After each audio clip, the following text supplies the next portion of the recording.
I've been here for 34 years. The business has been here since 1969. My father sat outside with his truck and sold out of the back of a truck, selling fruit and vegetables. It was 1970, he put the building up, and it just kind of went on from there.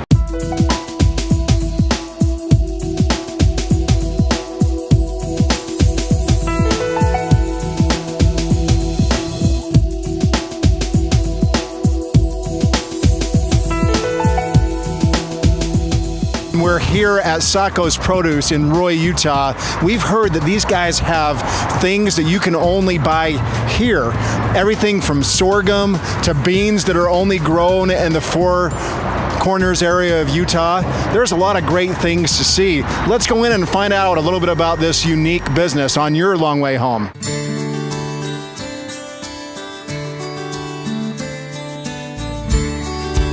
There's a lot of specialty things here that you can't find in other places, like your spices. Yeah. So tell us a little bit about the philosophy of SACCOS. Well, we try to buy local, sell local, and we got local bread, local cheese, local honey. We've got local beer.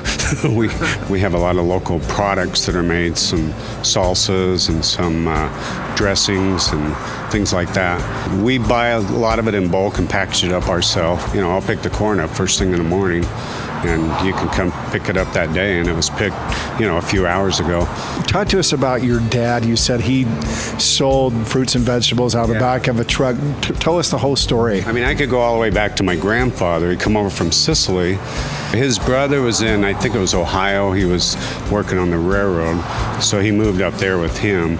By then my father was born. Of course, Ogden being the railroad town, it brought him here to Utah. Then my father, he started selling some produce as a boy around Ogden, door to door. He had a truck eventually. And so talk to us about the transition from your father to you. Well, I always worked with him as a boy. He would take me out. We would go up through Woodruff and Randolph and Colville, sell produce to a lot of the ranchers and farmers up through there. The spices are relatively new. Yeah, spices, sell a lot of spices. We've got over 160 spices from all around the world.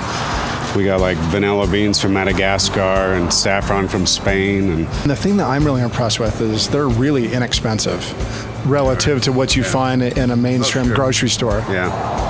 Yeah, we're able to keep our costs down because it's just me and my wife here, and we, she does all the spices. And that's great. Any advice for maybe the young entrepreneur that wants to get into business and make a go of it? Find out what you like to do, but if you're going to be working with the public, you need to find out what they want. Sell what they want to buy. Don't sell what you want to sell. And that makes sense. Well, it seems like you have a great passion. When I was a kid, my aunt lived in Palm Springs, and she worked at a date shop, the kind of dates that you eat, the kind of dates that you go on, right? Okay. And this is the only place that I've been able to find dates that were as good as she had in her shop than they are here. So great stuff. Where we at? Desert Valley Date out of California. They're really good dates. We buy them fresh, package them up ourselves. I got to tell you, though, the only thing that I don't like about the store is that you're closed between Christmas and New Year's. Right. Well, that's our vacation time. Which makes sense to me. I need my SACCOS fix, and I'm driving past, and I'm like, darn, they're closed. Any other advice or anything parting that you'd like to say? Just come on in. There's a lot of soul here, and not only that, but the food is great. Things that you can't buy anywhere else in Utah. This is a great opportunity to come down, see some healthy food that's raised locally. I was really impressed with the fact that Dominique will get in his truck, go out to the farmer's field, pick corn so that people can pick it up on their way home from work. And you're a long way home from work. Stop by and see SACCOS. It's a great place to see.